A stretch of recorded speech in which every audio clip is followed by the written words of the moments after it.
What's up, YouTubers? Rich from 2RC Productions here, checking in with the 2020 Ford Explorer ST. You can see it sitting here in iconic silver in my garage. It's in the winter now.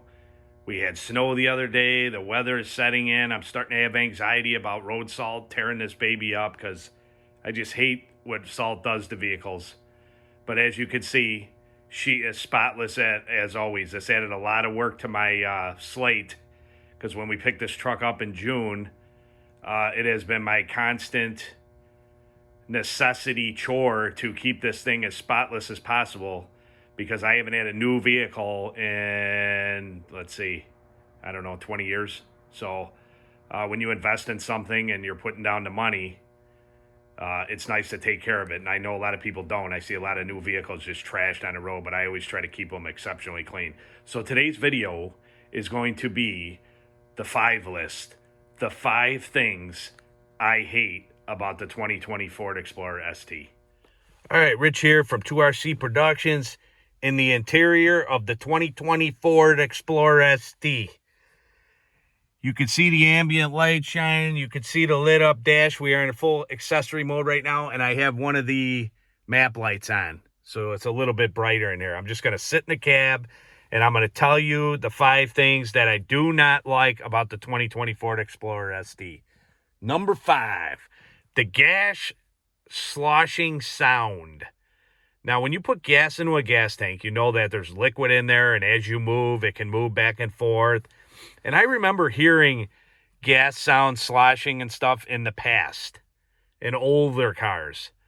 But we're talking about a pretty high-end domestic car here. The Ford Explorer ST is not cheap, okay? And I myself think that I should not hear gas sloshing around in the tank when I'm driving. Now, you don't hear it when you're driving. You don't hear it on the road. You don't hear it when the radio is going. But when you do hear it is when the gas is about 3/4 of the way full and you're pulling in slowly, like in the garage, like when I pull in my space here and I hit the bump coming into the garage, and then you hit the brakes because you're coming in, and then you hear the and then it slows down. And it sounds like I got like a 55-gallon fish tank in the back with me. And I brought it into the dealer for another issue, which I'll talk about. And I asked them about it, and they even had the Ford rep come into the dealer, and they asked him about it. And then they had a bulletin that they found where it says, at certain points of fullness or emptiness of fuel in the tank, you can experience a sloshing sound. I think it's unacceptable. Obviously, it got missed. They should have insulated better. They should have designed the tank better. I don't know what they should have done, but I think it's unacceptable. I think it's unacceptable to have gas sloshing sounds in a brand new car that costs as much as this does.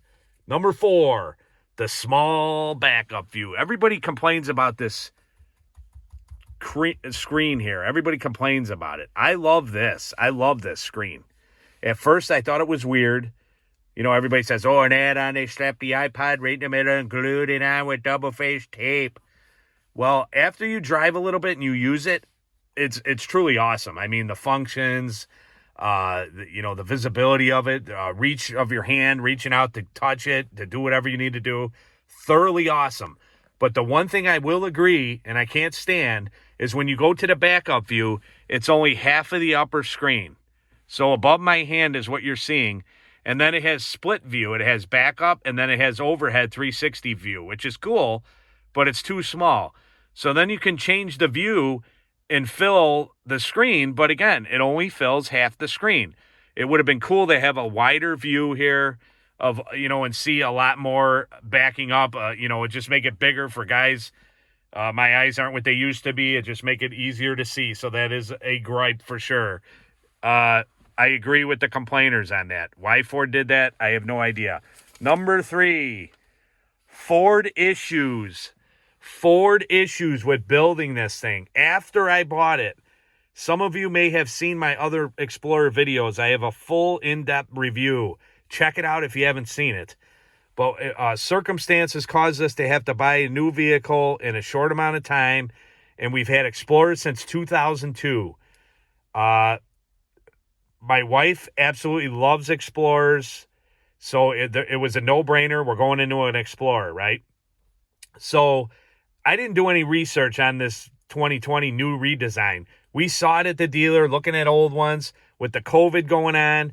Used car prices are insane. Quantity is just not there. Quality is not there. So for a few extra bucks, I said, why don't we look at the new ones? We looked at the new ones, and we absolutely fell in love with the ST. Both of us did.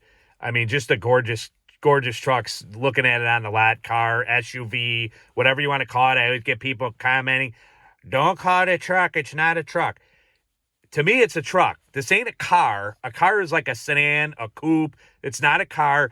And to me, I just don't like calling something the SUV. The SUV, it sounds too yuppie for me. I'm not a yuppie. I'm not a yuppie preppy guy. And when I call it, check out my SUV in the driveway, it just, I don't like the way it rolls off the tongue. So I call it a truck because to me, it's like a muscle truck. It's like the Mustang of SUVs right here. I just said it, SUV. But it sounds better when it's following the Mustang of SUV. Sounds better than just calling it my SUV. So anyway, I might say truck because it feels natural rolling off the tongue. So don't hold that against me. But the Ford issues, there is a massive problems with these things. But it's sporadic. Some people have problems. Some people don't have problems.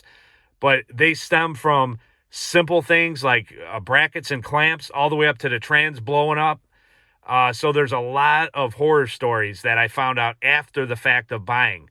Luckily, God willing, this thing stays the way it is because I don't have electrical problems where people are talking about screens shutting down and all kinds of crazy stuff. The dash always works awesome. Everything works awesome. The stereo works awesome. But I do have a slight clunk in the front end that they cannot figure out what it is, although more recalls are coming up day after day. And it will be going in for the next oil change again. And I'm going to have them check it out again because when you go over slow bumps, you hear a slight clunk sound. It's not terrible, but it's enough that I notice it. I'm very fanatical about stuff like that. I notice it. I know it's there. The mechanic, the service guy noticed it as well. They had the Ford rep look at it. He says, oh, yeah, that's normal. Mine does it too.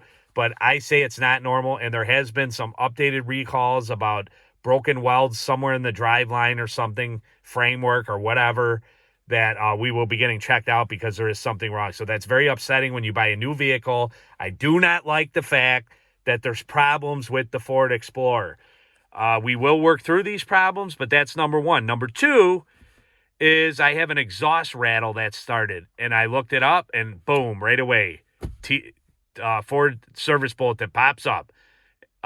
Flexible joint in the exhaust gets loose for whatever reason, starts rattling. Ford's answer to the fix is put a hose clamp around it and torque it to 24 foot-pounds, which I think is a joke. But that's what they have right now. If it solves the problem, I guess it solves the problem. But the vehicle is under warranty for a while. We got 6,180 miles on it right now, so it's under warranty for another 30 unless I take out an additional warranty for all the electronics and so forth. So we have some time, and I will iron these things out. But that is upsetting that Ford has issues like that on a brand new vehicle in this price range. Any vehicle, I don't care if it's $10,000, should not have these type of problems. They should have it ironed out.